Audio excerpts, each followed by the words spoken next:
मीठे बच्चे बिग्रेकोलाई सुधार्ने अर्थात् तिम्रो तकदीर बनाउने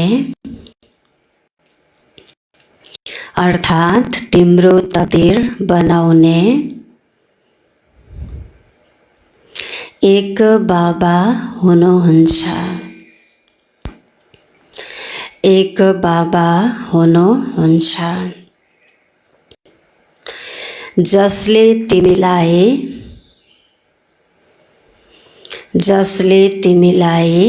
ज्ञान दिएर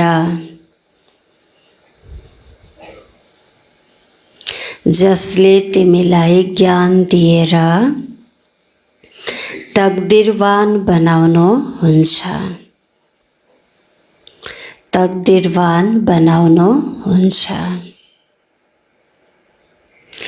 मीठे बच्चे बिग्रेकोलाई सुधार्ने अर्थात् तिम्रो तकदीर बनाउने एक बाबा हुनुहुन्छ जसले तिमीलाई ज्ञान दिएर तकदीरवान बनाउनुहुन्छ। बाबाले के भन्नुभयो सारमा? अहिले कलियुगमा सबै आत्माहरूको के बिग्रेको छ? भाग्य बिग्रेको छ, तकदीर बिग्रेको छ। तकदीर कसरी बिग्रियो? कर्म बिग्रेर। कर्म कसरी बिग्रियो? कर्म कसरी बिग्रियो? ज्ञान नभएर, हैन? सत्य ज्ञान नभएर, यथार्थ ज्ञान नभएर। ज्ञान बिना गति छैन। सत्य ज्ञान पाएपछि बल्ल मान्छेले सत्य कर्म गर्छ। सत्य कर्म गरेपछि बल्ल उसको तकदीर राम्रो हुन्छ। सारा संसारको अहिले तकदीर बिग्रिएको छ। तकदीर बनाउनको लागि भाग्य विधाता भगवान शिव बाबा धरतीमा आएर सबैलाई सुधार्दै हुनुहुन्छ। तेरो बाबाको टाइटल के छ? बिग्रेकोलाई बनाउनेवाला, हैन? त बाबा भन्नुहुन्छ बिग्रेकोलाई सुधार्न, तकदीर बनाउन बाबा आउनुभएको छ जसले तिमीलाई ज्ञान दिएर, सत्य ज्ञान, सृष्टिको आदि मध्य अन्तको ज्ञान, आत्मा परमात्माको ज्ञान, जीवनको लक्ष्य उद्देश्यको ज्ञान, कर्मको गहन गतिको ज्ञान, कस्तो कर्म र कस्तो विचार गर्नाले हाम्रो पाप बन्छ, कस्तो कर्म र विचार गर्नाले हाम्रो पुण्य कर्म बन्छ, अकर्म कसरी हुन्छ। भट्टीमा राखेर त्यो काँचो इँटा के हुन्छ? काँचो इँटा के हुन्छ? मजबुत हुन्छ। त्यस्तै यो ज्ञान र योगको रुहानी भट्टी बाबाले हामीलाई दिनुभएको छ। अहिले हामी ज्ञान र योगको भट्टीमा पाक्दैछौँ, तप्दैछौँ भने त्यसको मर्यादा के होला त?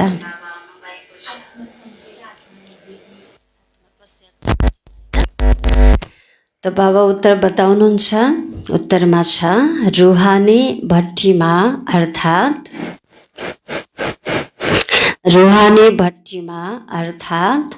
यादको यात्रामा बस्नेहरूले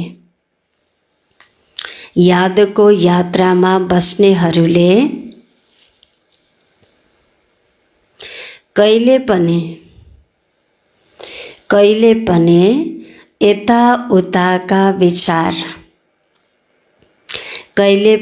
यताउताका विचार चलाउनु हुन्छ हुँदैन।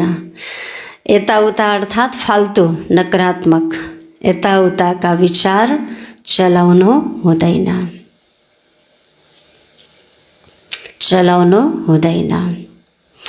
एक बाबालाई याद गर्नु छ।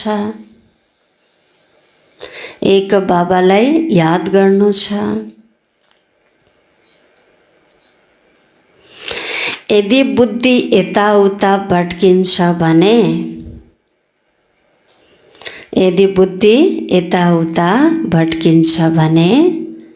के हुन्छ निशानी?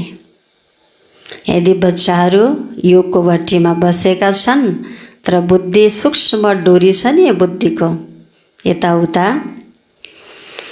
भट्केको छ भने निशानी के देखिन्छ होला? यताउता बुद्धि भट्क्यो भने के हुन्छ? हजुर यदि बुद्धि यताउता भड्किन्छ भने उगिरहन्छन् अर्थात् उग्नु भनेको जुल्नु, आलस्य भइरहन्छ। उगिरहन्छन्, हाई गर्छन् हैन। राम्रो सभा चलिरहेछ, अगाडिबाट मिठो मिठो प्रवचन भइरहेछ, तर अगाडि बस्ने मान्छेले मुख खुल्ला गरेर हाई गर्यो भने त्यो सभाको सभ्यता मानिन्न, रोयल्टी मानिँदैन। यदि झुकेर कलझुकल आइहाल्यो भने पनि रुमालले मुख थोनेर बिस्तारै हैन लुकेर गर्नुपर्छ।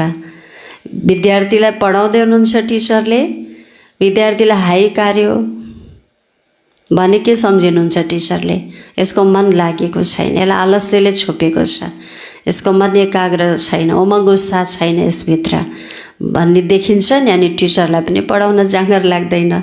अगाडि बस्ने विद्यार्थीहरू छात्रक भएर एकदम शिर हल्लाइ हैन झुमी ज्ञान सुन्छन् भने सुनाउनेवालालाई पनि के हुन्छ? उमङ्ग उत्साह हुन्छ, नसा चढ्छ। त्यही हामी ज्ञान र योगको अहिले भट्टीमा छौँ। हामीलाई हाई आउँछ, आलस्य लाग्छ हैन, जिउ यताउता तान्ने, एकदम दायाँ बायाँ हेर्ने, अगाडि पछाडि हेर्ने, कसले के गर्दैछ, को उठ्यो, को बस्यो, को आयो, को गयो हैन। यतातिर ध्यान दियौँ भने के हुन्छ? हाम्रो बाबासँग मन एकाग्र हुन्छ त। कोही आउन जाउन मतलब छैन, म बाबासँग योग गरिरहेको छु, मेरो त्यहाँ दायाँ बायाँ जिम्मेवारी छैन भने किन हेर्ने, किन बुद्धि चलाउने? जसले गर्दैछ, जसको जिम्मेवारी छ उसले गर्छ हैन। त्यही भएर बाबा भन्नुहुन्छ यदि बुद्धि यताउता भट्किन्छ भने उगिरहन्छन्, हाई गर्छन्, यसबाट वायुमण्डल बिग्रिन्छ। छेउछाउको साथीमा आलस्य आएको छ, हाई कार्य जिउ तान्न थाल्यो, अल्छी माने भने त्यो छेउमा बसेको साथीलाई के हुन्छ त?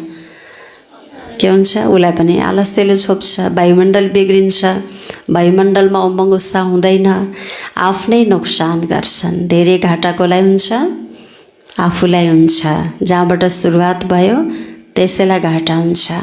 त्यही भएर यो रुहानी भट्टीको मर्यादा के रहेछ? अनुशासन। के भन्नुभयो बाबाले? एकाग्र भएर ज्ञान र योगमा लाग्न पर्छ। यताउता बुद्धिलाई भट्काउन हुँदैन हैन। बाबाले यो भन्नुभएको छ। फेरि उत्तर, रुहानी भट्टीमा अर्थात् यादको यात्रामा बस्नेहरूले कहिले पनि यताउताका विचार चलाउनु हुँदैन। एक बाबालाई याद गर्नु छ, यदि बुद्धि यताउता भट्किन्छ भने उगिरहन्छन्, हाई गर्छन्, यसबाट वायुमण्डल बिग्रन्छ, आफ्नै नोक्सान गर्छन्। गीत छ, दिलका सारा टूट न जाए। ओम शान्ति। मीठे मीठे रुहानी बच्चाहरूले गीतका 2 शब्द सुन्यौं। बच्चा कर्मरूपी कलमले भाग्यको रेखा कोरेको हामीले नै यसमा भगवानलाई दोष दिन मिल्दैन हैन। भगवान दोषी हुनुहुन्न। भगवानले त सबैको उच्च तकदिर भाग्य बनाउनलाई अहिले ज्ञान दिइरहनु भएको छ। बाबा भन्नुहुन्छ अहिले कलियुगमा सबैको भाग्य बिग्रेको छ, अहिले भाग्य सुधार्न आउनु भएको छ। बाबा तिम्रो अहिले सुध्रिरहेको छ। बाबालाई भनिन्छ नै तकदिर बनाउने। तिमीले जानेका छौ शिव बाबा कति मिठो हुनुहुन्छ। बाबा शब्द धेरै मिठो छ। भगवान भन्दा पनि बाबा शब्द, बाबा भनेको अधिकार हैन, विश्वास, सम्बन्धमा यति नजिकपन छ। तेरो सबभन्दा पहिला बच्चाले पनि जन्म लिएपछि जब बोल्न सुरु गर्छ नि त उसको मुखबाट पहिलो शब्द के फुट्छ? बाबा। कति सजिलो, मिठो पनि छ, सजिलो पनि छ हैन। तेरो भगवान नै हाम्रो बाबा भएर आउनु भएको छ। भक्तिमा भगवानलाई नचिनेको कारणले अन्धश्रद्धा थियो, भावना थियो, तर ज्ञान थिएन। तेरो भगवान तिमी कहाँ छौ भन्दै हामी मन्दिर, मूर्ति, कन्दरा, भिरपाखा कहाँ कहाँ खोज्यौँ। अहिले बाबा आउनुभएको छ, भगवान आउनुभएको छ। हामी बच्चाहरूको समक्ष बाबा बनेर वर्षा दिनलाई, अधिकार दिनलाई, सुख दिनलाई। बाबा शब्द मिठो छ नि, छ कि छैन? कि भगवान शब्द मिठो लाग्छ अहिले पनि हामीलाई। बाबा मुखबाट बाबा बाबा निस्किरहन्छ। बाबाबाट सबै आत्माहरूलाई वर्षा मिल्छ, भगवानबाट मिल्छ त वर्षा मिल्छ? मिल्दैन हैन। बाबाबाट अधिकार मिल्छ। घरमा सन्तान जन्म्यो भने हकदार आयो, सम्पत्ति खानेवाला आयो भन्छन्। त्यस्तै हामी पनि बाबाका उत्तराधिकारी बच्चा हौँ, वर्षा लिन्छौँ। लौकिक पिताबाट छोरालाई वर्षा मिल्छ, छोरीलाई मिल्दैन। पहिला यो सिस्टम थियो, अहिले त मिल्छ। यहाँ बच्चा वा बच्ची सबै वर्षाका हकदार छन्। बाबाले आत्माहरूलाई अर्थात् आफ्ना बच्चाहरूलाई पढाउनुहुन्छ। आत्माले सम्झन्छ हामी सबै भाइ भाइ हौँ। अवश्य ब्रदरहुड भनिन्छ नि। एक भगवानका बच्चा भएर फेरि यति धेरै लडाइँ झगडा किन? यति धेरै लडाइँ झगडा किन? किनकि भगवानलाई चिन्न नसक्नको कारणले। भगवान एक हुनुहुन्छ हैन। बच्चाहरू अनेक छन्, कोही हिन्दू छन्, कोही मुस्लिम छ, कोही सिख, कोही इसाई। आपसमा भाइ भाइ त नारा लाउँछन्, तर त्यही जो अल्लाह भनेको, खुदा भनेको, गडफादर भनेको, ईश्वर भनेको त्यही भगवान पिता हो। शब्द मात्रै फरक छ हैन। अर्थ एउटै हो भन्ने नजान्नको कारणले धर्मको नाममा धेरै संसारमा हिंसा भएको छ आज हैन। त बाबा भन्नुहुन्छ, आत्माले सम्झन्छ हामी सबै भाइ भाइ हो। एक भगवानका बच्चा भएर फेरि यति लडाइँ झगडा किन? भगवानको नाममा सबै आपसमा लडिरहन्छन्। अनेक धर्म, अनेक मत छन्। मुख्य कुरा त रावण राज्यमा लडाइँ नै हुन्छ, किनकि विकारको प्रवेशता भएको छ। अहङ्कार छ, मान्छेभित्र क्रोध छ, मैपन छ, त्यसले गर्दा लडाइँ झगडा भएको। अहङ्कार ठोकिएको, क्रोध ठोकिन्छ हैन, अनि लडाइँ हुन्छ। काम विकारको लागि पनि कति लडाइँ झगडा हुन्छ। यसरी धेरै राजाहरूले लडाइँ गरेका छन्। कामको लागि धेरै लडाइँ गर्छन्। काम विकारमा आसक्ति भएर कई राजाहरूले आफ्नो राज्य गुमाएका छन् हैन। परिस्त्रीको मोहमा फसेर कति राज्य सत्ताबाट खसेका छन्। कई यस्तो इतिहास छ संसारमा। बाबा भन्नुहुन्छ काम पनि ठुलो विकार हो, यसलाई पनि जित। तिमी कामको लागि धेरै लडाइँ गर्छन्, कति खुसी हुन्छन्। कसैसँग दिल लाग्यो भने मारि पनि दिन्छन्। दिल लागेको प्यारो कुरा पाइएन भने फेरि हत्या पनि गर्न बेर लाउनन्। कति मान्छे हिंसक, कति स्वार्थी भएको छ। आफूलाई इच्छा पुरा गरेन, आफूलाई मन परेको कुरा पाइएन भने त्यसैलाई मार्न बेर लाउनन् हैन। त बाबा भन्नुहुन्छ काम महाशत्रु हो। क्रोध भएकालाई त क्रोधी नै भनिन्छ, लोभ हुनेलाई लोभी भनिन्छ। तर जो कामी छन् उनीहरूका धेरै नाम राखेका छन्। त्यसैले भनिन्छ अमृत छोडेर विष किन खाने। शास्त्रहरूमा अमृत नाम लेखिदिएका छन्, देखाउँछन्। सागर मन्थन गरे अनि अमृत निस्कियो, कलश लक्ष्मीलाई दिए। कति कथाहरू छन्। यसमा पनि सबैभन्दा विशेष कुरा छ सर्वव्यापीको। गीताको भगवान को हुनुहुन्छ? पतित पावन को हुनुहुन्छ? प्रदर्शनीमा मुख्य यिनै चित्रहरूमा सम्झाइन्छ। पतित पावन ज्ञानको सागर, त्यसबाट निस्केका ज्ञान गङ्गा वा पानीको नदी वा सागर। कति राम्रा राम्रा कुरा सम्झाइन्छ। बाबा बसेर सम्झाउनुहुन्छ, प्यारा बच्चाहरू तिमीलाई कसले पावन बनायो? कसले पावन बनायो? बिग्रिएकालाई सुधार्ने को हुनुहुन्छ? उहाँ पतित पावन कहिले आउनुहुन्छ? यो खेल कस्तो बनेको छ, यो सृष्टि रूपी नाटक खेल हो नि। यो खेल कस्तो विचित्रको छैन। यहाँ जे रोपिन्छ यो हैन, संसार रूपी खेतमा हामीले जे रोप्छौँ त्यही खाइरहेका छौँ अहिले। जो हाम्रो अगाडि आइरहेछ नि, जो हामीलाई मित्र सम्बन्धी, आमा बुवा छोरा छोरी जे पाएका छौँ हामीले संसारमा, सुख सुविधा दुःख सुख, यो सबै हामीले कहीँ न कहीँ कुनै न कुनै जन्ममा रोपेको हो, जो रिटर्न भइरहेको छ। यो कर्मको खेल कस्तो विचित्र छ। जैसा करोगे वैसा भरोगे हैन। कसैले पनि जानेको छैन यो खेललाई। त्यही भएर मान्छे दुखी छ, कर्मलाई, आफ्नो भाग्यलाई ठोकिरहेको छ, तकदिरलाई धिक्कारिरहेको छ आज मानवले बाबालाई भनिन्छ ज्ञानको सागर, आनन्दको सागर, शान्तिको सागर भनिन्छ पनि बिग्रेकालाई बनाउने एक हुनुहुन्छ। यो त बुझिन्छ अवश्य। रावणले हामीलाई के गरेको छ अहिले? रावणले अहिले हामीलाई बिगारेको छ, बुद्धि भ्रष्ट बनाइदिएको छ हैन। कसैको दुर्गति हुन छ भने पहिला उसको मति भ्रष्ट हुन्छ हैन। बाबा भन्नुहुन्छ सबभन्दा ठुलो मति भ्रष्ट हुनु नै सबै दुःखको कारण हो। मति बुद्धि ठिक रह्यो भने कहीँ न कहीँ मान्छे सम्हालिन्छ, कहीँ न कहीँ सतर्कता हुन्छ। अलिकति बिग्रिहाल्यो भने नि फेरि सजग भइहाल्छ। तर बुद्धि बिग्रिनु भनेको सबभन्दा नराम्रो कुरा। रावणले कहाँबाट गर्छ? पहिला रावणले बिगार्छ कहाँबाट? पहिला देखिने कुरा बिगार्दैन, बाहिरी कुरा भित्री कुरा बिगारिदिन्छ, बुद्धि भ्रष्ट बनाइदिन्छ, मति भ्रष्ट गरिदिन्छ अनि कर्म बिग्रिन जान्छ। यो खेल हो हार जितको। रावणको विषयमा पनि तिमीले जानेका छौ, जसलाई भारतवासीले वर्ष वर्ष जलाउँछन्। यो भारतको सबभन्दा ठुलो दुश्मन हो भनिन्छ। दुश्मनलाई त 2-4 चोटि जलाएर पुग्नुपर्ने, हर वर्ष जलाउनु, हर वर्ष बढाउँदै जलाउनुको अर्थ के? अलि यति अग्लो भइसक्यो रावणको पुतला, त्यो हर वर्ष बढ्दैछ। जति मान्छे सुविधा भोगी भए, जति पढेर विद्वान भए, त्यति अहङ्कार पनि बढ्दछ, क्रोध बढिरहेको छ, अभिमान बढेको छ।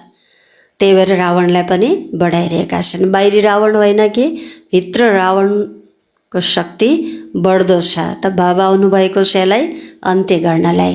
भारतमा नै हर वर्ष जलाउँछन्। उनीहरूसँग सोध कहिलेदेखि जलाउँदै आउनुभयो? भन्छन् यो त अनादिकालदेखि चल्दै आएको, यो त हाम्रो परम्परा हो, संस्कृति हो भन्छन्। जबदेखि सृष्टि सुरु भयो तबदेखि भन्छन्। बाबा भन्नुहुन्छ होइन, सृष्टिको सुरुवातमा त संसारमा श्रेष्ठ सभ्यता, श्रेष्ठ संस्कृति, श्रेष्ठ कर्म थियो। मान्छेको कर्म बिग्रिएको थिएन, तकदिर बिग्रिएको थिएन हैन। जब कर्म बिग्रियो, बुद्धि बिग्रियो, अनि द्वापरदेखि रावणको प्रवेशता भयो। सतयुग र त्रेतामा त सुखै सुख थियो, दुःखको नाम निशान थिएन। द्वापरदेखि आएको रावण, जबदेखि सृष्टि सुरु भयो, यो त दुनियाँको बच्चाहरूले भन्छन्। शास्त्रमा जे पढ्यो सत सत गर्दै आउँछन्। मुख्य भूल हो ईश्वरलाई सर्वव्यापी भन्नु। बाबा यो भन्नुहुन्छ, बाबा भन्नुहुन्छ यसको यो सबभन्दा ठुलो यो भूल हो। यो ड्रामामा निश्चित छ फेरि हार र जितको खेल हो। मायासँग हारे हार, मायासँग जिते जित।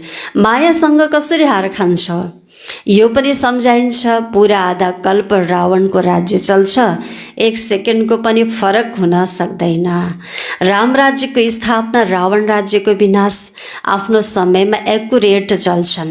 सत्ययुगमा त लङ्का हुँदैन, लङ्का भन्ने नामै हुँदैन सत्ययुगमा भन्नुहुन्छ बाबाले।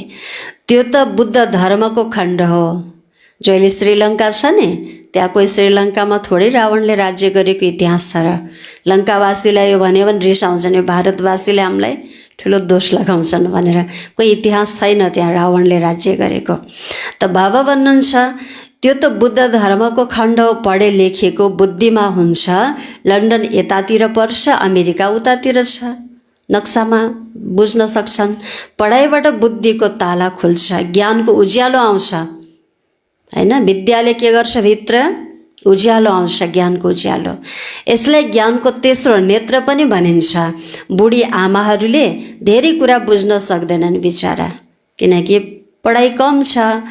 यिनीहरूले एउटा मुख्य कुरा धारणा गर्नुपर्छ, जुन कुरा नै अन्त्यमा काम आउँछ। मनुष्यले शास्त्र त धेरै पढ्छन्, अन्त्यमा फेरि पनि एक अक्षर भनिदिन्छन्, राम राम भन हैन। लास्टमा राम राम भन, राम नाम सत्य हो भन्ने यही नै काम आउँछ मान्छेलाई। यस्तो भन्दैनन् शास्त्र सुन, वेद सुन, अन्त्यमा भनिन्छ रामलाई याद गर।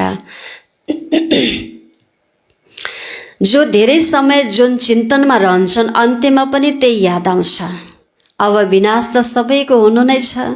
तिमीले जानेका छौ, कसैले सबैले कसलाई याद गर्छन्, कसैले कृष्णलाई याद गर्छन्, कसैले आफ्नो गुरुलाई याद गर्छन्, कसैले आफ्नो देहको सम्बन्धीलाई याद गर्छन्। देहलाई याद गर्यो खेल खतम, देहधारीलाई याद गरेपछि खेल खतम। यहाँ तिमीलाई एउटै कुरा सम्झाइन्छ, आफूलाई आत्मा सम्झेर बाबालाई याद गरिराख। जो जीवनको लामो समयसम्म अभ्यास गरेका छौँ नि, जतातिर हामीले जीवनको धेरै समय जुन कुरामा जुन चिन्तनमा बुद्धि लगायौँ, समय दियौँ, त्यही मर्ने बेला याद आउने हो होइन। त बाबा भन्नुहुन्छ अहिलेदेखि नै बाबाको ज्ञान, बाबा भगवान शिव बाबालाई याद गरिरह्यो भने मर्ने बेला, शरीर त्याग्ने बेला त्यही याद आउँछ। नत्र त फेरि भक्तिमा सुनाइन्छ नि, भगवान्लाई याद गर, हरिलाई नाम जप भन्यो, हरियो काँक्रो आएर झन् गडबड पो भयो। त्यहाँ बिना सिजन हरियो काँक्रो याद आयो, मर्न लागेको मान्छेलाई प्राण छोड्न लाग्छ, काँक्रो ल्याऊ भन्छ, कहाँबाट ल्याइदिने, कति आपत पर्यो। कथा कहानी बनेको छ नि, त्यस्तो हुन्छ। त्यही भएर अहिलेदेखि नै दिलदेखि बाबालाई याद गरेपछि अन्तमा पनि बाबा याद आउँछ, आरामले शरीर छुट्छ, दुःख पाएर तडपेर आत्तिएर जानु पर्दैन। बाबा भन्नुहुन्छ कसैले आफ्नो गुरुलाई याद गर्छन्, सम्बन्धीलाई याद गर्छन्, कसैले श्रीकृष्णलाई याद गर्छन्। जसले देहधारलाई याद गर्यो उसको खेल खतम भयो, सारा कमाइ चौपट हुन्छ उसको। यहाँ तिमीलाई एउटै कुरा सम्झाइन्छ, आफूलाई आत्मा सम्झेर बाबालाई याद गर, चार्ट राख, मैले कति याद गर्छु, जति याद गर्छु त्यति पावन बन्दै जान्छौ होइन। यस्तो होइन गङ्गामा स्नान गर्नाले पावन बनिन्छ, आत्माको कुरा हो नि। अहिले त गङ्गामा नुहाउन गयो भने गन्दा भएर आइन्छ, झन् भयभरको कीटाणु फोहोर गन्दगी आउँछ। पानीको गङ्गाको कुरा होइन, ज्ञानको गङ्गाको कुरा, जो बहुतै पवित्र निर्मल छ, कञ्चन छ ज्ञान गङ्गा। यसमा नुहायो भने तिमी सबै आत्माहरू शुद्ध बन्छौ, पवित्र हुन्छौ। आत्माको कुरा हो नि, शरीरको कुरा होइन। आत्मा नै पतित, आत्मा नै पावन बन्छ नि। बाबाले सम्झाउनु भएको छ, आत्मा एक सानो तारा बिन्दु हो, भ्रिकुटीको बिचमा रहन्छ। भन्छन् आत्मा स्टार अति सूक्ष्म छ, तिमी बच्चाहरूले नै यी कुरालाई बुझ्न सक्छौ। बाबा भन्नुहुन्छ म कल्पको सङ्गम युगमा, कल्पको हर सङ्गम युगमा आउँछु। उनीहरूले फेरि कल्प शब्द छोडेर युग युग भनिदिए। हर कल्प 5000 वर्षको एक कल्प हुन्छ, हर 5000 वर्षको अन्त्य भनेको सङ्गम युग हो, पुरुषोत्तम सङ्गम युगमा आउँछु। यो कुरा निकालिदिए, युग युगमा आउनुहुन्छ भनेर भगवान् भनेर लेखिदिए। लेख्नेवालालाई पनि त बिचारा ज्ञान थिएन नि त, उसले आफ्नो भक्तिभाव अन्धश्रद्धामा जे विश्वास गर्यो त्यही लेखेर छोडिदियो, अनि त्यही पढे मान्छेले, त्यही सिलसिला चल्दै आयो। अहिले बाबा ल्याएर शब्दहरूलाई सुधार गर्नुभएको छ। त बाबा भन्नुहुन्छ त्यसैले मनुष्यले उल्टो बुझेका छन्, हर युगमा आउँछु होइन कि हर 5000 वर्षको पुरुषोत्तम सङ्गम युगमा आएर म सबैलाई तार्छु, सबैलाई शुद्धिकरण गर्छु। मानवलाई मात्रै होइन, सारा चराचर जगत, प्रकृति, 5 तत्त्व सबलाई पावन बनाउने कार्य अहिले चलिरहेको छ। बाबा भन्नुहुन्छ त्यसैले मानवले उल्टो बुझेका छन्, मैले भनेको छु कल्प कल्प सङ्गममा आउँछु, सम्पूर्ण अँधेरो र सम्पूर्ण उज्यालोको सङ्गममा। बाँकी युग युगमा आउने त आवश्यकता नै छैन। सिँढी त झर्दै आउँछन्, जब पुरा 84 को सिँढी झर्छन् अनि बाबा आउनुहुन्छ। यो ज्ञान सारा दुनियाँको लागि हो। सन्यासीले त भनिदिन्छन् यिनीहरूको चित्र सबै कल्पना हो होइन। यी चित्र प्रदर्शनीका चित्र बनेका छन् नि, ज्ञानयुक्त चित्र। सन्यासीले के भनिदिनुहुन्छ, सब कल्पना हो रे, हुँदै नभएको कुराको कल्पना त गर्नै सकिन्न। जो भित्र गयो त्यसैको कल्पना गर्ने मान्छेले होइन र। त बाबा भन्नुहुन्छ कल्पनाका चित्र उनले त्यसै मनगढन्त कुराहरू भन्छन् भनेर भनिदिन्छन्। बाबा भन्नुहुन्छ यो त वैज्ञानिक, बाबाले दिएको सबै ज्ञानहरू साइन्टिफिक तरिकाले प्रुभ भइसकेको छ होइन। यहाँ ठुलो विज्ञान छ, अति सूक्ष्म आध्यात्मिक विज्ञान लुकेको छ यो ज्ञानभित्र होइन। बाबा भन्नुहुन्छ यो कल्पना हो भनिदिन्छन्, तर कल्पनाको त यसमा कुनै कुरै छैन, यो सबैलाई सम्झाइन्छ, नत्र मनुष्यलाई कसरी थाहा हुन्छ। त्यसैले यी चित्र बनाइएका हुन्। यो प्रदर्शनी देश विदेशमा धेरै भइरहन्छ। बाबा भन्नुहुन्छ धेरै हिन्दू बच्चाहरू बसेका छन्। हुन त सबै बच्चाहरू हुने अनेक धर्मको यो वृक्ष हो। बाबा बसेर सम्झाउनुहुन्छ, यी सबै काम चितामा बसेर जलेर मरेका छन्। सत्यमा जो पहिला सुरुमा आउँछन् उनीहरू नै फेरि सुरु द्वापरदेखि लिएर काम अग्निमा जल्छन्, हैन? के भन्नु बाबाले, के भन्नुभयो? जो सत्यमा सुरुमा आउँछन् नि, जसले सत्यको सुरुमा राज्य भाग्य प्राप्त गर्नुहुन्छ, सुख भोग्नुहुन्छ, उहाँहरू नै फेरि एक नम्बरमा के गर्नु पर्दो रहेछ? द्वापरमा आएपछि अज्ञानी भइदो रहेछ, फेरि गिर्न पर्दो रहेछ, हैन? यस संसारको यस 84 जन्मको सिडी झर्ने र चढ्ने भइरहन्छ। बाबा भन्नुहुन्छ उनी नै फेरि आउँछन्, एक नम्बरमा गिर्छन्, द्वापरदेखि काम अग्निमा जल्छन् फेरि, त्यसैले काला भएका छन्। अब सबैको सद्गति हुनु छ, तिमी निमित्त बन्छौ, तिम्रो हुँदा सबैको सद्गति हुन्छ। बाबा कति सहज रीतिसँग सम्झाउनुहुन्छ। भन्नुहुन्छ केवल बाबालाई याद गर, आत्माले नै दुर्गति, आत्माको नै अहिले के भएको छ? दुर्गति भएको छ। आत्मा पतित भन्नाले शरीर पनि त्यस्तै मिल्छ। हेर्नु त अहिले संसारमा कस्तो कस्तो बच्चाहरू, अनौठो बच्चाहरू जन्मेका छन्। कति मातापितालाई चिन्ता दुःख, जन्मदेखि गर्भैदेखि दुःख लिएर आएका छन्। यो सबै के हो कारण? आत्मा पतित भन्नाले आफ्नो कर्मको हिसाब किताब, कसैको जन्म जातदेखि सुरु हुन्छ, कसैको केही वर्षपछि, हैन? त कस्तो कस्तो शरीर मिलेको छ, कर्म बिग्रेको कारणले शरीर पनि त्यस्तै मिल्छ। अहिले सबैको रोगी शरीर छ, हैन? पावन शरीर त कसैको पनि छैन। आत्मालाई पावन बनाउने युक्ति बाबाले बिल्कुलै सहज बताउनुहुन्छ। त्रिमूर्तिको चित्रमा ब्रह्माको चित्र देखेर मनुष्यले हङ्गामा मचाउँछन्। यिनलाई ब्रह्मा किन भन्छौ? आफ्नो संस्थाको प्रमुखलाई, संस्थापकलाई यिनीहरूले हाम्रो हिन्दू धर्मशास्त्रको जो चतुर्मुखी ब्रह्मा हुनुहुन्छ नि, हैन, उहाँको ठाउँमा स्थान दिए भनेर हङ्गामा गर्छन्। अनि हामी कोर्स गर्दा के बताउँछौँ? उहाँ नै जो चतुर्मुखी भक्ति मार्गमा मान्छौँ, तिनै ब्रह्माको कर्तव्य अहिले चलिरहेको छ। ती साधारण मानव थिए, कर्तव्य गरेर यस्तो बन्नु भएको हो भनेर हामीले स्पष्टीकरण दिन्छौँ नि, दिएपछि सबैको मुख बन्द हुन्छ। नबुझेको कारणले हङ्गामा गरिदिन्छन्। यिनलाई ब्रह्मा किन भन्छौ? ब्रह्मा त सूक्ष्म वतनवासी देवता हुन्।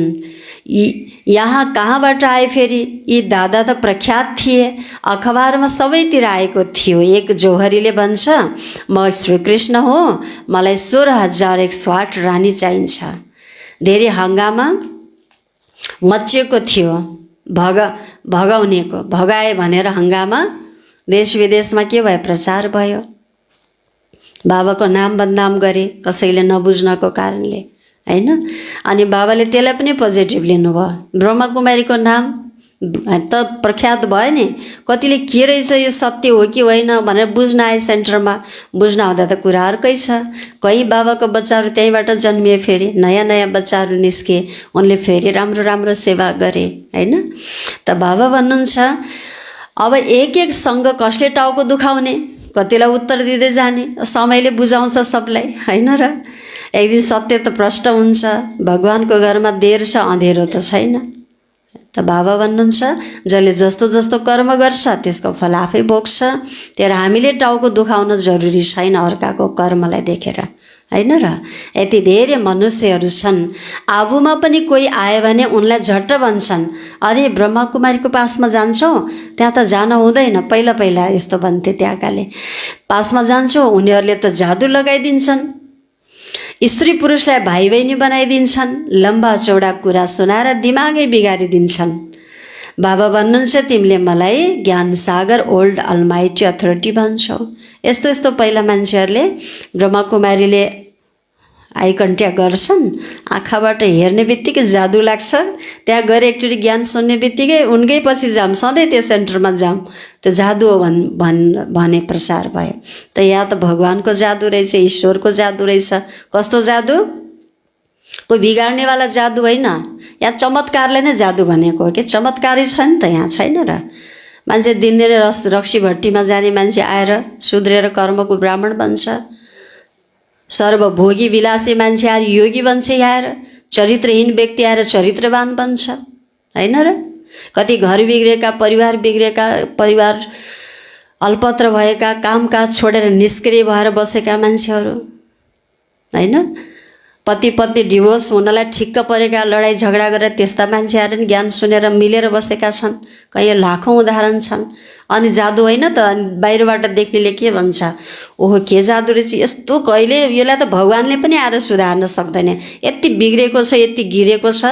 त्यस्तो गिरेको मान्छे त्यहाँ जाने बित्तिकै कसरी सुध्रियो त? उसमा खानपिनको शुद्धता, कर्मको शुद्धता, चरित्र राम्रो भयो, घर राम्रो स्वर्ग बन्न थाल्यो, बालबच्चालाई राम्रो पाल्ना दिन थाल्यो, समझदार बन्यो, होइन। ओहो त्यही भएर त्यहाँ त जादु नै रहेछ भन्न थाल्यो मान्छेले। यहाँ त कस्तो जादु छ, कस्तो जादु छ, मानवलाई देवता जस्तो बनाउने, सद्गुणी मानव बनाउने, दुर्गुणीलाई सद्गुणी बनाउनु, यो चान्चुने कुरा होइन नि त, यो त जादु नै हो, यो चमत्कार हो, ईश्वरको जादु हो। यो फेरि सबैलाई लाग्दै हुन्थ्यो नि त, कहाँ सबैलाई लाग्छ अरे यो जादु, होइन र। त बाबा भन्नुहुन्छ भाग्यवान जो कल्प पहिला बनेका थिए उनलाई नै लाग्छ यो जादुले छुन्छ, ईश्वरको जादु हो यो। त बाबा भन्नुहुन्छ स्त्री पुरुषलाई भाइ बहिनी बनाइदिन्छन्, लम्बा चौडा कुरा सुनाएर बिगारिदिन्छन्। कुनै कुनै सेन्टरको आसपासमा यस्ता छिमेकी पनि हुन्छन् त आउन खोज्नेलाई किन जान लाग्यो त्यहाँ त गएपछि त जादु लाग्छ, बिग्रिन्छ। संसार आज कति ठाउँमा बिग्रेको छ, अब बिग्रेकोलाई त बनाउँदैछ ब्रह्मकुमारी संस्थाले, ब्रह्मकुमारीहरूले, होइन र। त मान्छेले नबुझेर दिमाग बिगारिदिन्छन्, अनि पछि कुनै समय यस्तो आउँछ त्यही छिमेकी आएर कोर्स गर्छन्, यहाँ भित्र आएर बुझ्छन्, अनि उनीहरूलाई फेरि जादु लाग्छ, फेरि आउन थाल्छन्। ओहो मैले त यस्तो निन्दा गर्थेँ सेन्टरको बाहिर बसेर, नजिकै छिमेकी थिएँ ब्रह्मकुमारी सेन्टरको, म यत्रो वर्ष निन्दै गरेँ, आउनेलाई पनि नजाऊ भने बाटो रोकेँ। यस्तो बाबाको प्योर सत्य ज्ञान, पवित्र ज्ञान, कस्तो म दुर्भाग्यशाली रहेछु भनेर बहुत पछुतो हुन्छ कतिलाई, होइन। त्यस्तो पनि कहीँ हामीले देखेका छौँ। बाबा भन्नुहुन्छ तिमीले मलाई ज्ञान सागर वर्ल्ड अलमाइटी अथोरिटी भन्छौ। वर्ल्ड अलमाइटी अर्थात् सर्वशक्तिवान, सबै वेद शास्त्र आदिलाई जान्ने ठुला विद्वानलाई पनि अथोरिटी भनिन्छ, किनकि उनले सबै वेदशास्त्र आदिलाई पढ्छन्, फेरि बनारस गएर पदवी लिएर आउँछन्। महोपाध्याय श्री 108 यी सबै पदवी त्यहाँबाट मिल्छन्। जो धेरै होसियार छ उसलाई ठुलो पदवी मिल्छ। शास्त्रमा जनकको नाम लेखिएको छ, उनले भने सच्चा ब्रह्मज्ञान कसैले मलाई सुनाओस्। अब ब्रह्मज्ञान त हुँदैन, कुरा सारा यहाँका हुन्। कथा लामो बनाइदिएका छन्, शङ्कर पार्वतीको पनि कथा लेखिएको छ, बसेर कति कथा बनाएका छन्। शङ्करले पार्वतीलाई कथा सुनाए, वास्तवमा हुनुहुन्छ शिव, उनीहरूले फेरि शङ्कर पार्वतीको नाम दिएका छन्। भागवत आदिमा यी सबै यस समयका कुरा हुन्। फेरि कथा बनाउँछन्, उनलाई विचार आयो राजालाई गएर यो ज्ञान देऊ। बाबाले पनि सम्झाउनुहुन्छ राजालाई पनि गएर यो ज्ञान देऊ, होइन। नेपालको राजा जो वीरेन्द्र हुनुहुन्थ्यो नि, श्री 5 वीरेन्द्र राजा, उहाँले पनि दादी प्रकाशमणिज्यूसँग भेट्नु दिनुभएको छ, होइन। अनि राजा वीरेन्द्रका भाइ ज्ञानेन्द्र राजा पनि मधुवन जानुभएको छ, मदनको भूमिमा टेक्नु भएको छ, त्यहाँको प्रसाद लिनुभएको छ। दादी जानकीजीसँग उहाँको पनि भेट भएको छ। कहीँ ठाउँमा राजाहरूले पनि ज्ञान सुन्नुहुन्छ, जो पहिलाका राजा, अहिले हुनुहुन्न तर नाम चाहिँ पूर्व राजा छ नि त अहिले पनि, होइन। त बाबा भन्नुहुन्छ सबैलाई ज्ञान देऊ, सन्यासीलाई पनि ज्ञान देऊ, यो सबैको लागि हो यो ज्ञान। तिमी नै सूर्यवंशी थियौ, फेरि चन्द्रवंशी, वैश्यवंशी, शूद्रवंशी बन्यौ, तिम्रो राजधानी नै समाप्त भएको छ। अब फेरि सूर्यवंशी राजा लिनु छ भने के गर, सूर्यवंशी राजा लिनु छ भने के गर, अब के गर, पुरुषार्थ गर। के पुरुषार्थ? देवता बन्ने पुरुषार्थ। देवता संस्कार भर, जस्तो संस्कार भर्छौ त्यस्तै फल्छ फेरि जीवन रूपी खेतमा, हैन। अहिले हामीले संस्कार रोप्दैछौँ, सद्गुणको संस्कार भर्दैछौँ आफूभित्र। बाबा भन्नुहुन्छ पुरुषार्थ गर, राजयोग सिकाउने बाबा आउनुभएको छ, राजयोग सिकाउन बाबा आउनुभएको छ। फेरि आएर बेहदको स्वराज्य ल्याऊ। राजा कहाँ पनि धेरै चिठी आउँछन्, तर उनीसम्म कहाँ पुग्छ र? ब्रह्मा बाबा आफ्नो जीवनकालमा सब राजा महाराजालाई, ठुल्ठुलो व्यक्तिहरूलाई पनि बाबाले पत्र आफै लेखेर ईश्वरीय सन्देश पठाउनुहुन्थ्यो। देश विदेशमा चिठी धेरै आउँछन्, तर उनीहरूसम्म कहाँ पुग्छ र? उनका प्राइभेट सेक्रेटरीले चिठी हेर्छन्, कति चिठीहरू त फ्याँकिदिन्छन्। कुनैमा यस्तो जरुरी कुरा छ भने उनलाई देखाउँछन्। भन्छन् अष्टवक्राले जनकलाई सेकेन्डमा जीवन मुक्तिको साक्षात्कार गराए। यो पनि अहिलेको कुरा हो। साधारण थोरै पढेको, उमेर साना, हैन, कई यस्ता बाबाका बच्चाले पनि ठुलो ठुलो व्यक्तिहरूलाई ज्ञान सुनाएर बाबाको कार्यमा सहयोगी बनाउनु भएको छ। साधारण नपत्याउने मान्छेले पनि सत्य परमात्माको ज्ञान दिएर ती ठुला ठुला विद्वानहरूलाई पनि, जो हर कुराबाट सम्पन्न छन्, तिनीहरूलाई पनि सत्य ज्ञानमा डोर्याउनु भएको छ। त्यो अहिलेको कहानी हो यो। र अष्टवक्राले जनकलाई ज्ञान दिए भन्ने कुरा बाबा भन्नुहुन्छ।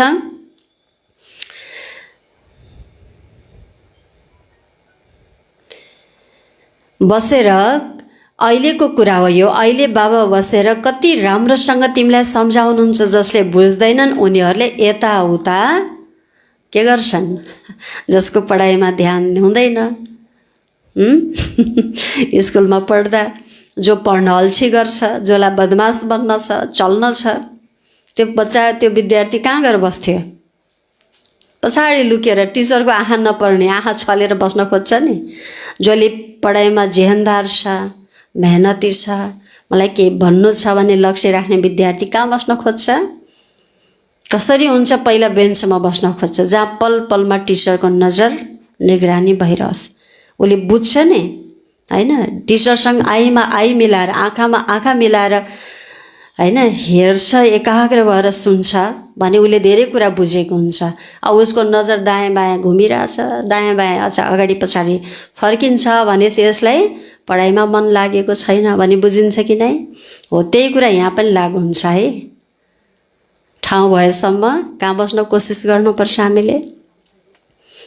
कहाँ बस्न कोसिस गर्नुपर्छ? अगाडि। हामीहरू स्कुल पढ्दा अगाडिको बेन्चमा बस्नलाई बिहानै गएर बेन्च रोक्ने रे, बिहानै गएर छिटो। जो पहिला रोक्न गयो नि, पहिला स्कुल खुलेको दिन जो बस्यो अनि नाम लेखेर छोड्थ्यौँ हामीले, फल्ना फल्ना साथी। अब सधैँ उसको फिक्स हुन्थ्यो त्यहाँ। त्यसको लागि तछाड मछाड 10 बजे स्कुल खुल्थ्यो, बिहानै 6 बजे जाने बेन्च रोक्न। यस्तो थियो नि, सबैको भयो होला होइन यो सिस्टम। स्कुल जीवनमा हेर्नु कति हुन्छ इन्ट्रेस्ट पढाइमा, जसलाई ध्यान हुन्छ नि त्यसले त्यस्तो गर्थ्यो है। बाबा भन्नुहुन्छ त्यस्तै त्यही कुरा यहाँ पनि लागु हुन्छ। अगाडि बस्ने कोसिस हामी ठाउँ भएसम्म अगाडि आउनुपर्छ। बाबा भन्नुहुन्छ, बाबाले जसले बुझ्दैन नि उसले के गर्छ? यताउता हेर्छ, अर्काले के गर्दैछ, के लेख्दैछ। अब पढ्न जानेकोले त फटाफट जाँचमा लेख्थ्यो नि। अब जसलाई आउँदैन नि, कसले के गरेछ, अब चिटिङ गर्ने हो कि अर्काको चोर्ने हो कि, त्यस्तो हुन्छ। हेर्छन्, बाबाले झट्ट सम्झिनुहुन्छ यिनको बुद्धिमा केही बसे छैन। बाबाले चारैतिर हेर्नुहुन्छ, सबैले राम्रोसँग सुनेका छन्, यिनको बुद्धि कहीँ भट्किरहेको छ। हाई गर्छन्, हाई गर्न पनि यो सभामा एलाउ छैन।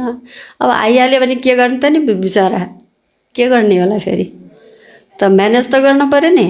अब यत्रो मुख फुलाएर हाई गर्न मिल्यो त? ठुलो मान्छेको अगाडि सभामा, यो त ईश्वरीय सभा हो होइन र? त बाबा भन्नुहुन्छ, बाबाले हेर्नु त कति कुराहरू हामीलाई सिकाउनु भएछ। हाई गर्न नि सिकाउनु, लौकिकमा बुवाले सिकाउनु भयो हामीलाई, आमा बुवाले, टिचरले सिकाउनु भयो होला, आएन होला यो विषय होइन। तर शिव बाबाले यहाँ चाहिँ हामीलाई कसरी बस्ने, कसरी उठ्ने, कसरी हिँड्ने, चप्पल कसरी लाउने, भर्याङमा कसरी हिँड्ने, खाने कसरी, आराम गर्ने कसरी, देवता सुते यस्तो फरिस्ता, बाबाले बच्चाहरूलाई प्र्याक्टिकलमा हेर्न जानुहुन्थ्यो। रुममा कसरी देवता जस्तो, फरिस्ता जस्तो सुतेको छन् कि छैनन्, हर कुरा गर्न बाबाले, नुहाउन, उठ्न, कति बजे उठ्ने, कतिखेर खाने, सब बाबाले हामीलाई ईश्वरीय म्यानर्सहरू सिकाउनु भएको छ। मम्मा कुनै सेन्टरमा जानुभएको थियो।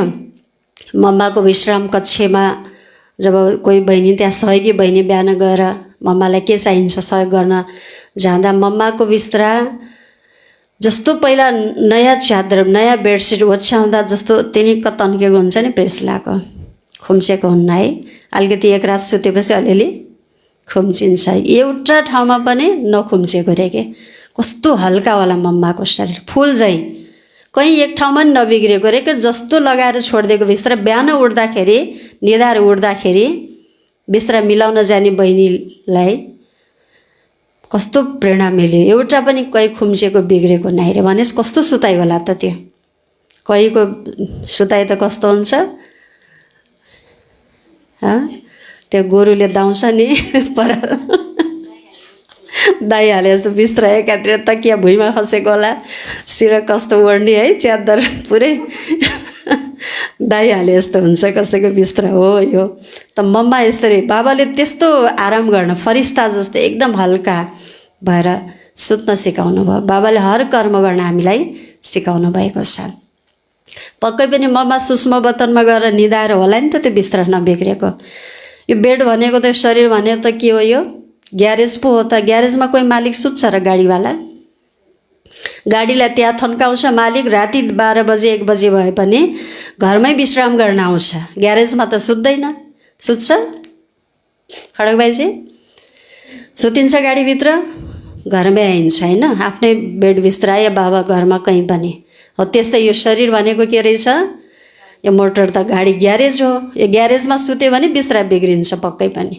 यो ग्यारेजलाई छोडेर सूक्ष्म बतनमा फरिस्ता भएर बाबाको गोदीमा सुत्यो भने बिस्तारा पक्कै बिग्रिन्न है। त बाबा भन्नुहुन्छ, बाबाले चारैतिर हेर्नुहुन्छ। ज्ञान बुद्धिमा बसेन भने उगिरहन्छन्, निदाइरहन्छन्, नोक्सान हुन्छ। कराँचीमा यो बच्चाहरूको भट्टी थियो, कसैले उग्यो भने झट्ट बाहिर निकालिदिन्थ्यो। त्यहाँ मनिटर हुन्थ्यो एकजना। सबै बच्चाहरू कहीँ फ्रेस छन् कि कोहीलाई अल्छी लागिरहेछ, ऊ निस्किनु पर्थ्यो बाहिर, किनकि उसले वातावरण बिगार्छ नि। यहाँ त हामीलाई मार्नुहुन्छ। कसैले अलिकति तपाईँ धेरै निदाउनु भयो भने यसो कोट्याइदियो, बिचारा शुभभावना राखेर जागोस्, बाबासँग ज्ञान भरोस्, बाबासँग दिल लागोस्, प्रेम भरियोस् भनेर उठाए रिसाउँछन्। निदाएकै छैन किन कोट्याएको, म कहाँ निदाएको छु र उहाँ झुलेर बिन्दास छ, बर्बाद छ। निदाएकै थाहा हुन्न बिचरा। त नि है, धन्यवाद मलाई शुभभावना राखेर उठाउनु, धन्यवाद हजुरलाई भनेर झन् उसलाई प्रेमले भन्नुपर्नेमा झन् रिसाइदिने होइन। कसैले साह्रै निदाउनुमा बाहिर गएर यसो मुख धोएर फ्रेस भएर आउनु न भन्यो भने पनि गाह्रो मान्ने, त्यो गर्न हुँदैन। उसलाई त झन् खुसीले धन्यवाद पो दिनुपर्छ। मलाई सजग बनायो। बाबा भन्नुहुन्छ यस्तो पहिला बाबाको पालामा कराँचीमा हुँदा बच्चाहरूले त्यस्तो गर्नुहुन्थ्यो, सबैलाई सतर्कताको लागि। कोही उग्यो भने झट्ट बाहिर निकालिन्थ्यो, आफै बाहिर गएर पनि बस्थे समझदारहरू कोही कोही। मलाई अलि आज फ्रेसनेस छैन, अलि हावाको कमी भयो कि के भयो भनेर बाहिर गएर फ्रेस भएर मुख धोएर पनि आफै बस्थे। समझदारहरू आफै पनि गर्छन्। अब भएन नि कसैले भनिदिएपछि गरे पनि त समझदारी भइयो। अब भनेर पनि नगरेपछि नटेर जस्तै के भइयो, हामी असमझदार भइयो। बाहिरको कोही आउँदैन थियो। सुरुमा यिनीहरूको ठुलो पाठ चल्यो, लामो इतिहास छ। सुरुमा त बच्चीहरू धेरै ध्यानमा जान्थे, यिनको धेरै प्रेम छ, त्यसैले देख्ने बित्तिकै झट्ट ध्यानमा जान्थे। वैकुण्ठ त सबैलाई प्यारो छ नि, कोही मर्यो भने पनि भन्छन् वैकुण्ठवासी भयो, स्वर्गवासी भयो। अहिले त यो हो नै नर्क, सबै नर्कवासी हुन्, त्यसैले भन्छन् फलानु स्वर्गवासी भयो। तर स्वर्ग त कोही जान्दैन। अहिले केवल यो तिमीले जानेका छौ, हामी स्वर्गवासी थियौँ, फेरि 84 जन्म लिएर नर्कवासी भएका छौँ। अब फेरि बाबाले स्वर्गवासी बनाइदिनु भएको छ। स्वर्गमा हुन्छ राजधानी, राजधानीमा धेरै पद हुन्छन्। पुरुषार्थ गरेर नरबाट नारायण बन्नु छ। तिमीले जानेका छौ यी मम्मा बाबा भविष्यमा लक्ष्मी नारायण बन्छन्, अहिले पुरुषार्थ गरिरहेका छन्। त्यसैले भनिन्छ फलो फादर मदर। जसरी यिनले पुरुषार्थ गर्छन् तिमीले पनि गर, यिनी पनि यादमा रहन्छन्, स्वदर्शन चक्रधारी बन्छन्। तिमीले पनि बाबालाई याद गर र वर्षालाई याद गर, त्रिकालदर्शी बन। तिमीलाई सारा चक्रको ज्ञान छ, यसमा तत्पर भइराख, अरूलाई सम्झाइराख। यस सेवामा लागिरह्यो भने अरू कुनै धन्दा आदि याद आउँदैन। अच्छा,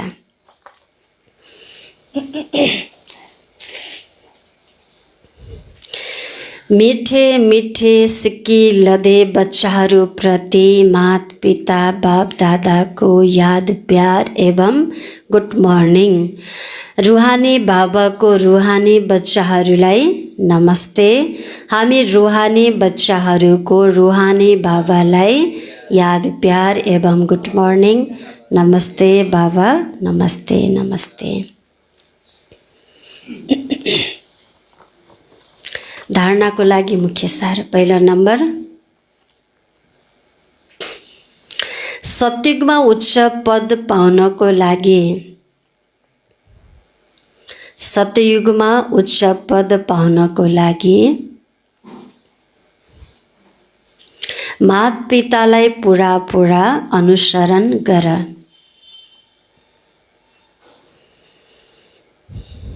माता पितालाई पुरा पुरा अनुसरण गर, उहाँ समान पुरुषार्थ गर।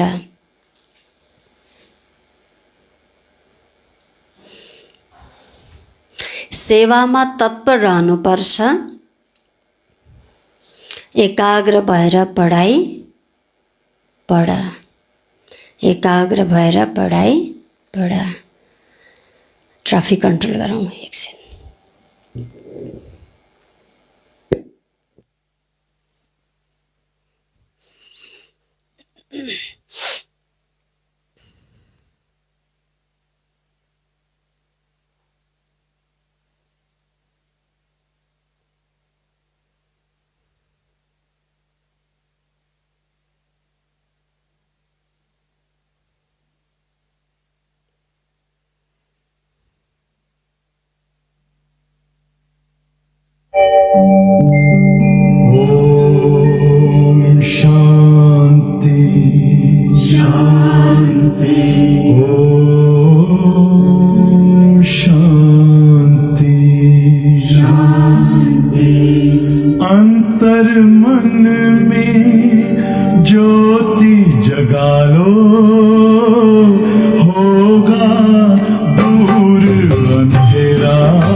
परमात्मा को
धारणाको सार 2 नम्बरमा, यादको सच्चा सच्चा चाट राख। यादको सच्चा सच्चा चाट राख। आफूलाई आत्मा सम्झेर, आफूलाई आत्मा सम्झेर बाबालाई याद गर, बाबालाई याद गर। देह वा देहधारीलाई याद गर्नु हुँदैन। खडा बाइजे के गर्नुहुन्न? के गर्नुहुन्न? सङ्गीता बहिनी के गर्नुहुन्न? देह वा देहधारीलाई याद गर्नु हुँदैन। फेरि एकपटक धारणाको सार, सत्युगमा उच्च पद पाउनको लागि मातपितालाई पुरा पुरा अनुसरण गर, वहाँ समान पुरुषार्थ गर, सेवामा सदा तत्पर रहनुपर्छ, एकाग्र भएर पढाइ पढ। दोस्रो, यादको सच्चा सच्चा चाट राख। आफूलाई आत्मा सम्झेर बाबालाई याद गर, देह वा देहधारीलाई याद गर्नु हुँदैन। आजको ईश्वरीय वरदान छ। वरदान, सदा साथीपनको स्मृति, सदा साथीपनको स्मृति र साक्षी स्टेजको अनुभव गर्ने, अनुभव गर्ने शिवमय शक्ति स्वरूप, शिवमय शक्ति स्वरूप कम्बाइन्ड भव। कति सुन्दर वरदान मिल्यो हामीलाई। के भन्नु बाबाले वरदान के मिल्यो? के दिनुभयो? सदा साथीपनको स्मृति र साक्षी स्टेजको अनुभव गर्ने शिवमय शक्ति स्वरूप कम्बाइन्ड भव। स्पष्टीकरण, जसरी आत्मा र शरीर दुवै सँगै छन्, जसरी आत्मा र शरीर दुवै सँगै छन्, यस सृष्टिमा पाठ भएसम्म, यस सृष्टिमा पाठ भएसम्म अलग हुन सक्दैनन्, अलग हुन सक्दैनन्।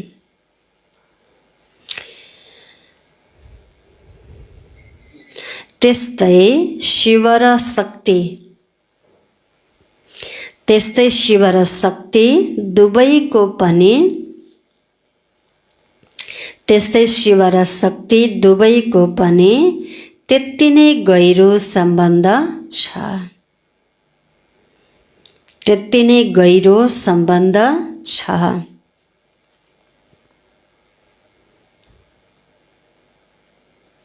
जो सदा शिवमय शक्ति स्वरूपमा,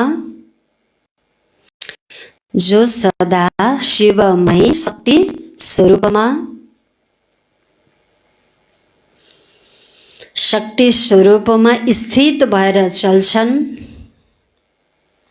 स्थित भएर चल्छन्, उनीहरूको लगनमा, उनीहरूको लगनमा मायाले विघ्न पार्न सक्दैन। उनीहरूले लगनमा, उनीहरूको लगनमा मायाले विघ्न पार्न सक्दैन।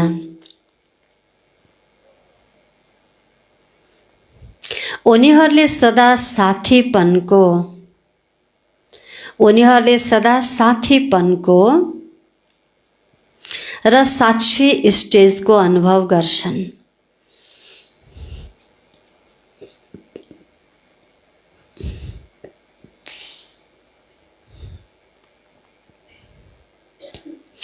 यस्तो अनुभव हुन्छ, साथीपन र साक्षी स्टेजको अनुभव गर्छन्। यस्तो अनुभव हुन्छ मानव कोही साकारमा साथमै छ, मानवको यस आकारमा साथमै छ। फेरि एकपटक विस्तार। जसरी आत्मा र शरीर दुवै सँगै छन्, यस सृष्टिमा पाठ भएसम्म अलग हुन सक्दैनन्। त्यस्तै शिव र शक्ति दुवैको पनि त्यति नै गहिरो सम्बन्ध छ। जो सदा शिवमय शक्ति स्वरूपमा स्थित भएर चल्छन्, उनीहरूको लगनमा मायाले विघ्न पार्न सक्दैन। म सधैँभरि शिवको साथमा कम्बाइन्ड शिव शक्ति स्वरूप हुँ। म शिवमय भएर बस्यौँ भने मायाले विघ्न पार्न सक्दैन लगनमा। उनीहरूले सदा साथीपनको र साक्षी स्टेजको अनुभव गर्छन्। जो शिवको यादमा शिवमय भएर शिव शक्ति स्वरूप भएर रहन्छन् भने उनीहरूलाई मायाले योगमा सेवामा विघ्न पार्दैन। साथीपनको भगवानको साथीपनको अनुभव गर्छन् र संसारका गतिविधिप्रति वो साक्षी द्रष्टा हुन्छ। संसारको गतिविधि देखेर अर्काको कर्म देखेर उसलाई असर पार्दैन, हैन? साक्षी स्टेजको अनुभव गर्छन्। यस्तो अनुभव हुन्छ मानवको साकारमा साथमै छ, भगवान मेरो साथी हुनुहुन्छ भन्ने उसलाई अनुभव हुन्छ। स्लोगन। निर्विघ्न र एकरस स्थितिको अनुभव गर्नको लागि, निर्विघ्न र एकरस स्थितिको अनुभव गर्नको लागि एकाग्रताको अभ्यास गर। निर्विघ्न र एकरस स्थितिको अनुभव गर्नको लागि एकाग्रताको अभ्यास गर। स्थितिलाई निर्विघ्न एकरस स्थिति बनाउनलाई के गर्ने? एकाग्रताको अभ्यास गर। जस्तो अर्जुनको दृष्टि एकाग्र थियो। बाल्यकालमा अर्जुनलाई उनका गुरुले हैन रुखमा बसेको चरालाई हैन सबैले त्यो बाण हान्न सिकाउनु भएको थियो नि अभ्यास। अरू सबै शिष्यहरूलाई सोधियो के देखिरहेछौ? त रुखमा एउटा चरा थियो। के देखेछौ भन्दा कसैले चराको पुच्छर देखेछु भने, कसैले जिउ देखेछु भने, कसैले वरपरको पात देखिरहेछु, डाली देखिरहेछु भने। अर्जुनलाई सोद्धा गुरु मैले अन्त कहीँ देखेको छैन, चराको आँखामा मात्रै देखेछु। आँखामै उसले तिर हान्यो नि, हेर्नु कस्तो एकाजुर। आँखा मात्रै देखेछु, अन्त कहीँ देखे छैन। त्यो एकाग्र बुद्धि। त्यस्तै हाम्रो पनि बाबासँग बाबाको बिन्दुमा एकाग्र हुनुपर्छ। हामी बिन्दुलाई मात्रै देख्नुपर्छ, हैन? त एकाग्र बुद्धि। ओम शान्ति। आज बाबाले मुरलीको सार बताउनु भयो। मिठे बच्चे, बिग्रेकालाई सुधार्ने अर्थात् तिम्रो तकदिर बनाउने एक बाबा हुनुहुन्छ जसले तिमीलाई ज्ञान दिएर तकदिरवान बनाउनुहुन्छ। प्रश्न। तिमी बच्चाहरूको यस रुहानी भट्टीमा कुन चाहिँ एउटा मर्यादा छ? कुन मर्यादा छ? तिमी भट्टीमा अर्थात् यादको यात्रामा बस्नेहरूले कहिले पनि यताउता त्यस्तो भयो नि के हुन्छ? एकाग्र भइँदैन। किन्छ उनी उगिरहन्छन्, झुट्का लाग्छन्, निदाउँछन्, हाई गर्छन्। यसबाट वायुमण्डल बिग्रिन्छ, आफ्नै नोक्सान गर्छन्। गीत के थियो? दिल का सारा टुट न जाए। ओम शान्ति। हजुरहरूलाई हिजो जानकारी गराइएको थियो। आज ब्रह्मकुमारी कविता दिदीज्यूको काठमाडौँमा अपरेसन, ब्रेनको अपरेसन हुँदैछ 8 बजेदेखि। सबैले त्यो अपरेसन सफलताको लागि हामी सबै योग गर्नेछौँ। हामी पौने 8 बजेसम्म योग गर्नेछौँ। यहाँहरू जहाँ जहाँबाट सुन्दै हुनुहुन्छ अरू पनि आफ्नो घरमा बसेर योगदान दिनुहुनेछ, सकाश दिनुहुनेछ। ओम शान्ति।